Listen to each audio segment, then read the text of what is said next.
Five-star recruiting drama. We've got the latest. It's Locked on LSU. Here we go.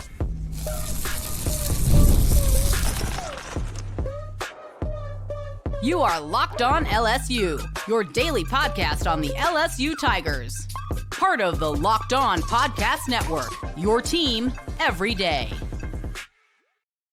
Okay, let's get it. It is Locked on LSU, your team every day. I'm your host, Matt Moscona. Thanks so much for making us your first listen. We are free, available wherever you get podcasts, of course, on YouTube as well. So please subscribe. As always, one of the fastest ways to help us grow is by leaving your comments below. Today's episode is brought to you by Game Time. Download the Game Time app, create an account, and use the code LOCKEDONCollege for $20 off your first purchase. We got some recruiting drama.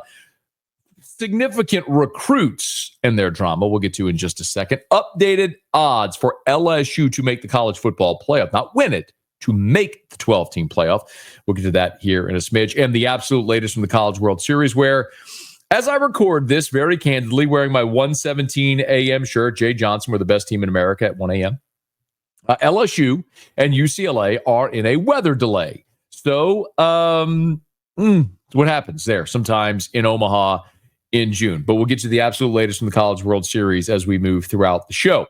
Let me start with Lamar Brown and Tristen Keys, two of the most coveted recruits in the country for 2026. Tristan Keys, five-star, number one receiver in America. And for Lamar Brown, five-star, number one athlete in America, according to On3. So these are both some of the top players in the country.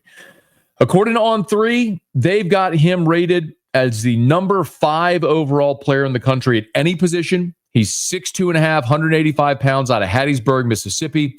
Lamar Brown, the number 7 overall player in the country. They have him rated as the number 1 athlete. Now, he's an athlete because he can play offensive line or defensive line, but LSU and most schools now seem to be recruiting him as a defensive lineman. It's what he wants to play, and pretty much anyone who gets him is going to let him play wherever he wants because he's a massive dude, a massive recruit. He's going to play where he wants. So both of those guys had interesting weekends. Lamar Brown went to College Station to visit Texas A&M. Tristen Keys went up to Knoxville to visit Tennessee. And coming out of those visits, boy, there's a lot of scuttle. So let's start with Lamar Brown. We'll start with proximity here. So Lamar Brown is from U-High. If you're not familiar, and I'm guessing by the fact that you're watching this, you're probably an LSU fan, so maybe you are familiar with this.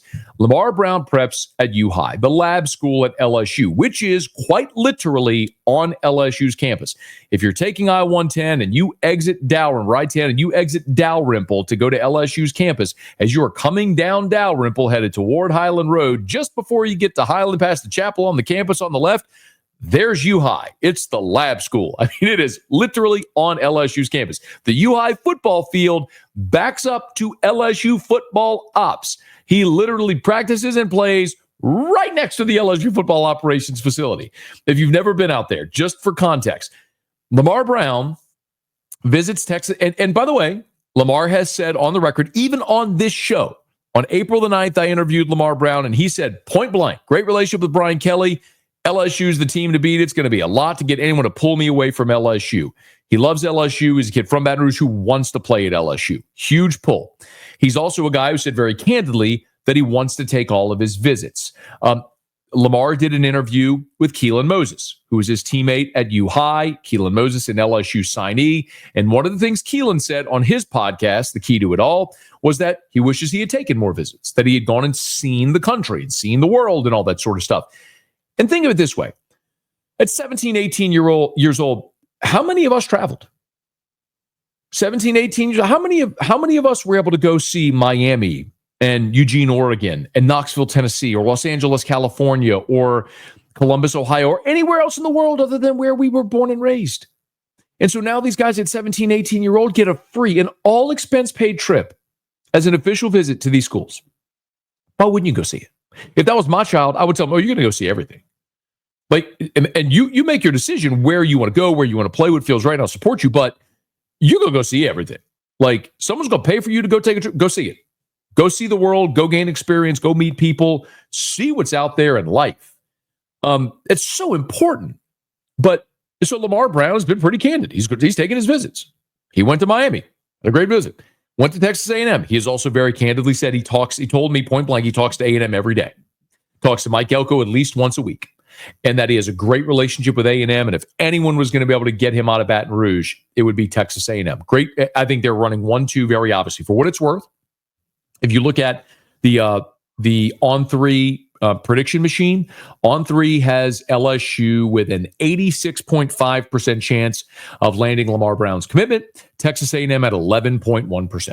So heavy favorite to land at LSU. Well, the drama started because Lamar Brown told Hayes Fawcett coming off of On3, coming off of his visit to A&M this past weekend, that he was not going to take his scheduled visit to LSU this coming weekend. So here comes the melt that Lamar Brown cancels his official visit to LSU. Never mind the fact that Lamar Brown is, again, quite literally on LSU's campus every single day. Every time we were out there at spring practice, Lamar Brown was out there watching practice every single day. He's at every game when he's not traveling to another game. Lamar Brown literally spends time every day of his life, not hyperbole, literally every day of his life on LSU's campus. He don't need to take an official visit. Now, LSU's got a big recruiting weekend coming up, so I'm sure they would love to have him on campus while they have other big-time recruits on campus to help sort of co-recruit if he is, in fact, going to be in the class. A short time later, Lamar Brown tells Hayes Fawcett he will, in fact, take his official visit to LSU this weekend and will be on campus. So, disaster averted. Take a deep breath and exhale. It might be a little more complex with Tristen Keys. So, Tristan Keys is from Hattiesburg. That's in the Pine Belt. Hattiesburg is actually closer to Baton Rouge than it is to either Starkville or Oxford. So it's in the state of Mississippi, but proximity-wise, he's closer to LSU. Family can come watch him play. Loves the whole thing about LSU and the offense and the great receivers and Jefferson and Chase and Malik Neighbors and Brian Thomas and the whole deal. So he's committed to LSU presently, 5-star, number 5 player in the country, number 1 wide receiver. He took a visit to Miami. People thought he might flip. Well, this past weekend, he takes the visit to Tennessee, and what do you see? You see the videos on social of Tristan Keys in the Tennessee uniform, doing the photo shoot, the video shoot in the Tennessee uniform, goes all over the place, and all of a sudden the scuttle starts that Tristan Keys is going to decommit from LSU and flip to Tennessee. And you know what? I have nothing to add. Maybe Tristan Keys is going to decommit from LSU and flip to Tennessee. Or maybe he decommits and flips to Miami. Or maybe it's Oregon, or maybe it's Notre Dame or Southern Cal. I don't know. I mean, I can tell you the schools that Tristan Keys, I mean, everybody's offered him. He's a 5-star, the number 1 receiver in the country. I mean, everybody's offered Tristan Keys. But he's committed to LSU right now. His prediction now, although he's committed, is down to 5% LSU.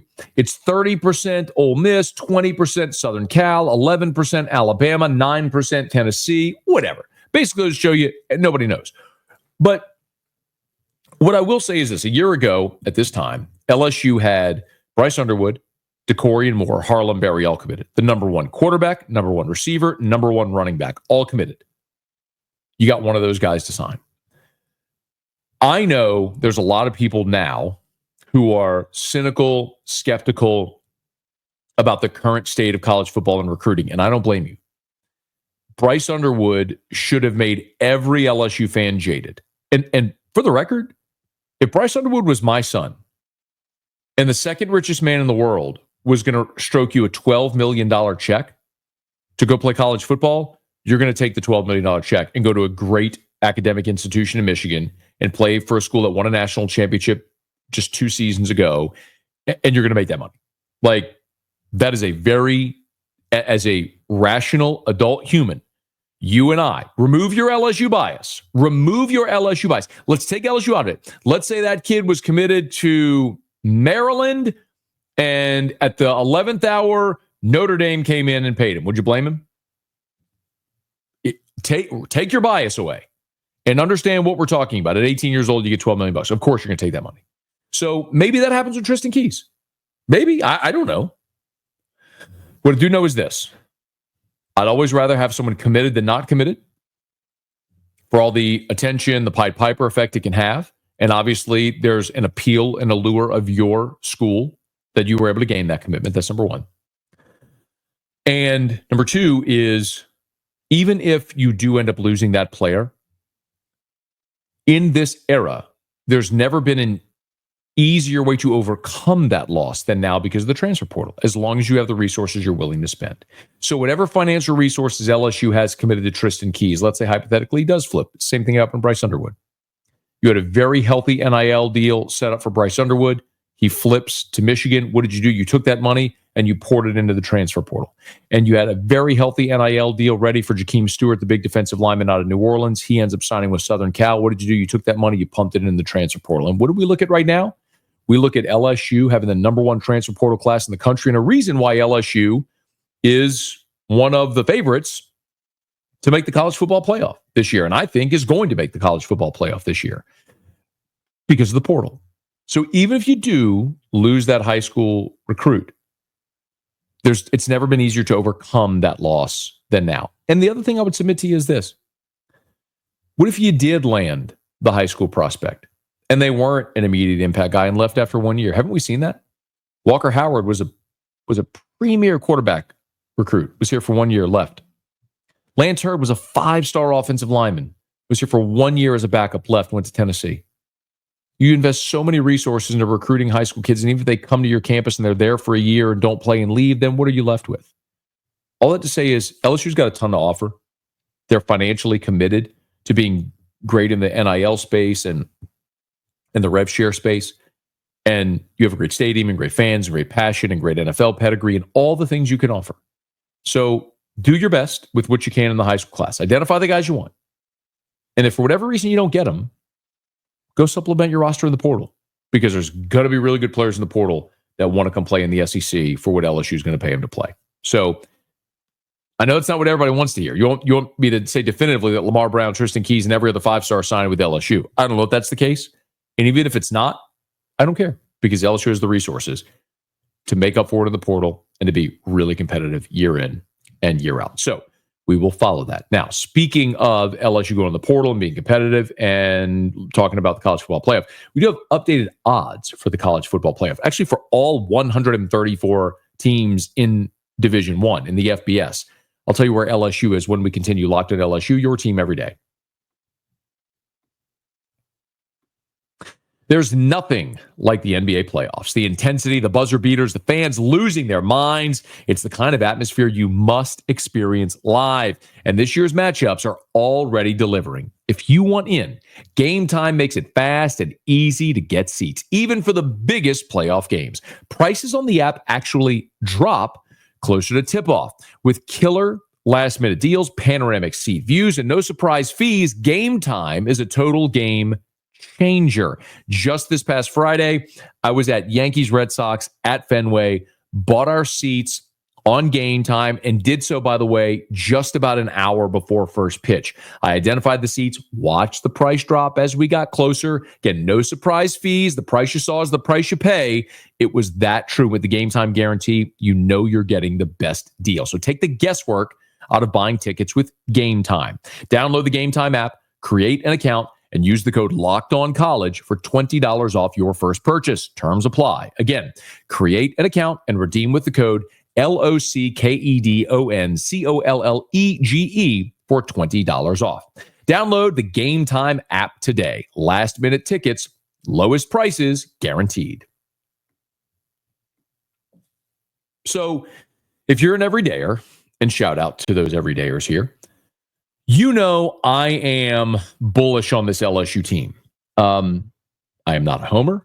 I'm not the guy that is going to tell you all the things you want to hear every single day. I'm going to tell you what I think. And sometimes you're really going to like that. And sometimes you're really not going to like that. But I don't really care. My job is to give you honest opinions, and that's what I do, and it's what I've done as long as I've been in radio and now doing Locked on LSU and every medium and format I've been in for as long as I've been in it. I'm just going to be honest. It's the only way I know how to do it. I think LSU is a college football playoff team. I don't think they go undefeated.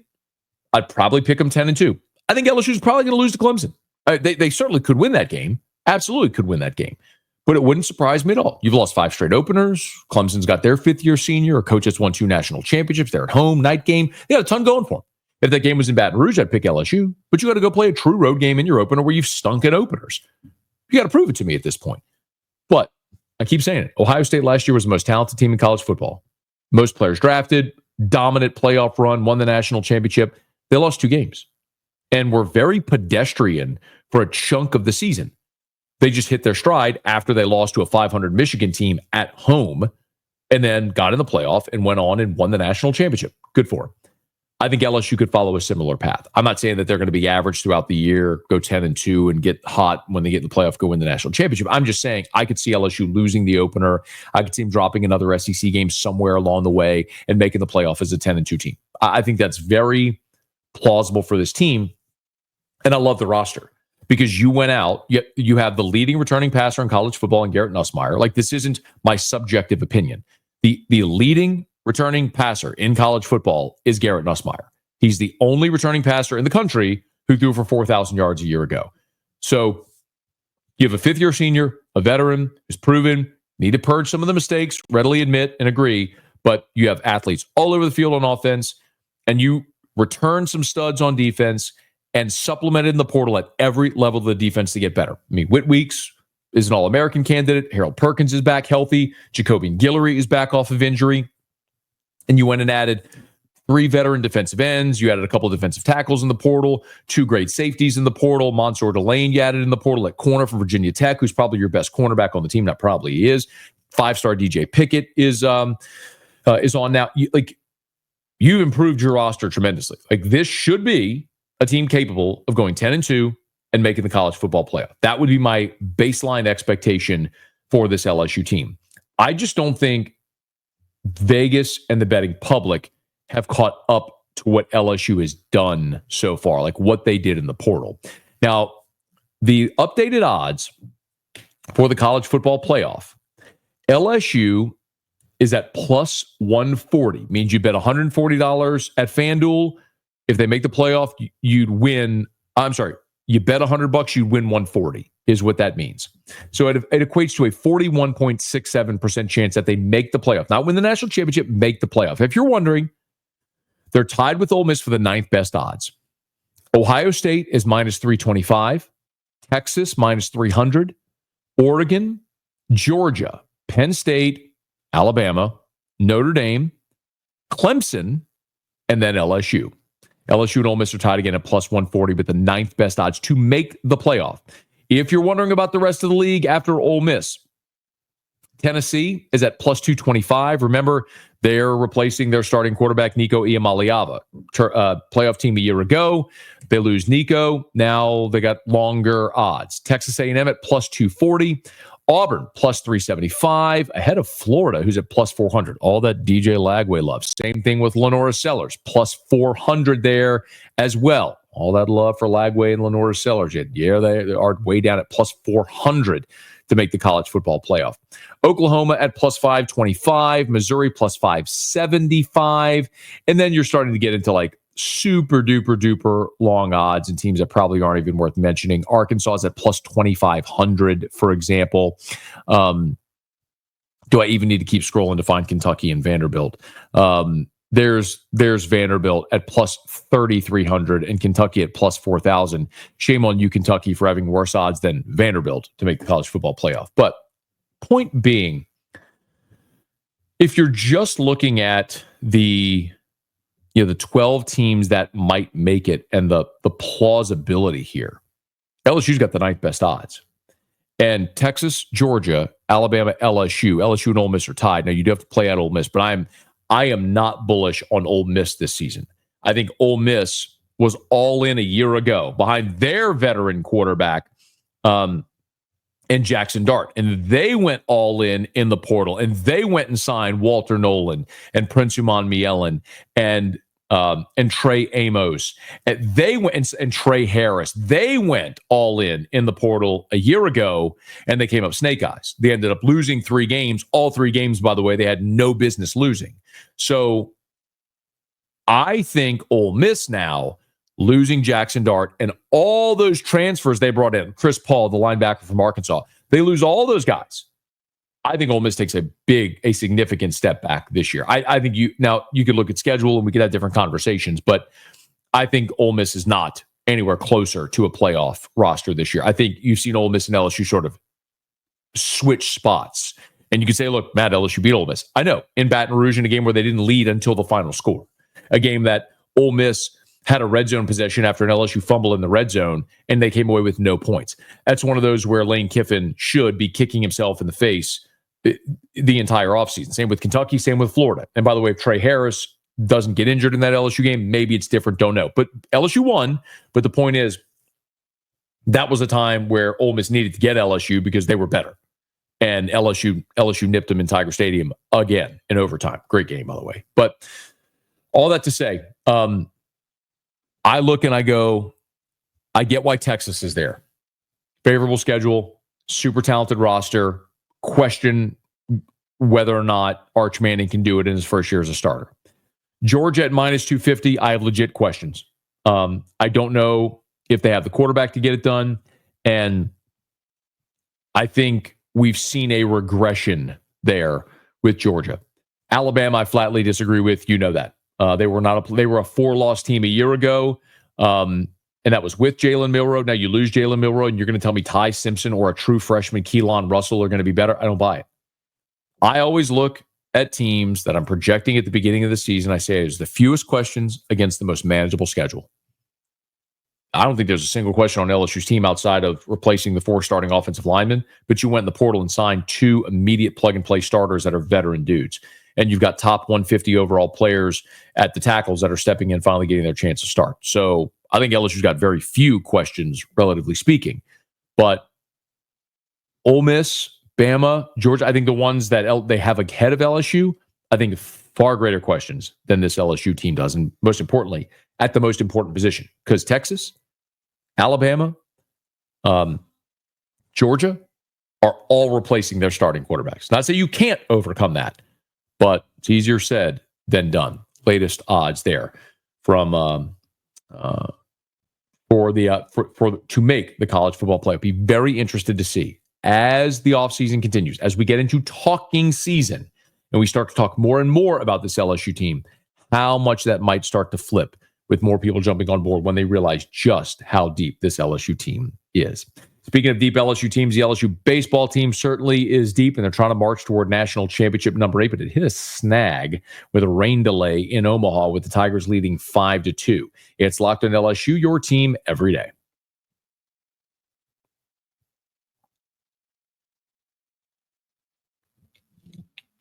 A disappointing way to wrap up Monday night in Omaha at the College World Series, where the game between LSU and UCLA was suspended due to inclement weather in Omaha at the end of the 3rd inning. And after the end of the 3rd inning, the torrential rain, the lightning was coming, and so the teams left the field. The game was suspended, and we apparently were not headed for a 1:17 a.m. finish again, as the decision was made with more inclement weather rolling through Omaha to suspend the game until Tuesday morning at 10 a.m. So a couple of things here quickly about the game. I'm not sure it could have started worse. UCLA scored 3 runs on 4 hits in the first inning, and only 1 ball was hit in the air to the outfield. They had a couple of infield singles and a couple of weakly hit balls that found space and got through, and they got to Anthony Ianson for 3 runs, and it felt pretty low, but LSU responded with a 4 spot in the bottom of the first. Jake Brown, an RBI single on an 0-2 pitch, and then Jared Jones, a 3-run homer to make it to LSU 4-3. And maybe the most important part is that Ianson settled down an 11-pitch second, a 10-pitch third. And so when the game was suspended, Ianson had gotten through 3 innings at just 44 pitches. So it'll be very easy to bring Ianson back. I can't say definitively that I think they bring him back at 10 a.m., although they could make that decision. But more than likely, it's a thing where you'd at least want him to have a day off, and maybe you could throw him on Wednesday, which means in theory he could be ready again by the championship series, should you reach it there.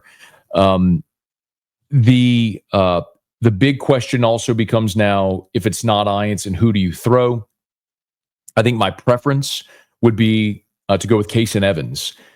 I'd go with Case and Evans because he's been your best arm out of the bullpen. He's shown the ability to extend. And if Evans could get you through the game and get you 6 innings or get you as close to it as possible, maybe your offense continues to pile on against UCLA. Maybe you're in a position where you can throw your up 10, down 10 guys and not have to burn any more of your key arms. But if Evans could get you through it there on Tuesday morning, if Evans could get you home and you win the game, then you'd come back on Wednesday with basically everyone available to you. You could even start Ianson on Wednesday morning, on Wednesday evening, against the winner of Arkansas and Murray State. Arkansas and UCLA should LSU win the game in the resumption on Tuesday.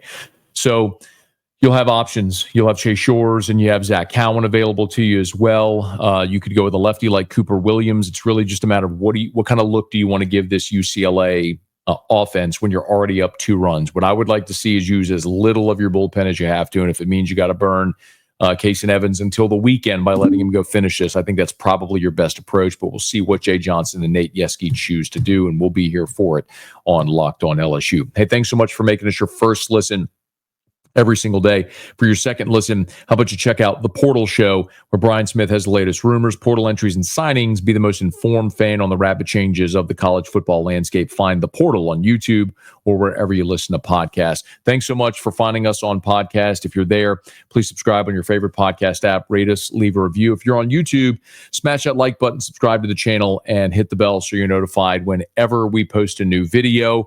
And be sure to let a friend know that if they love the Tigers, we got you here every single day for Locked On LSU, your team every day.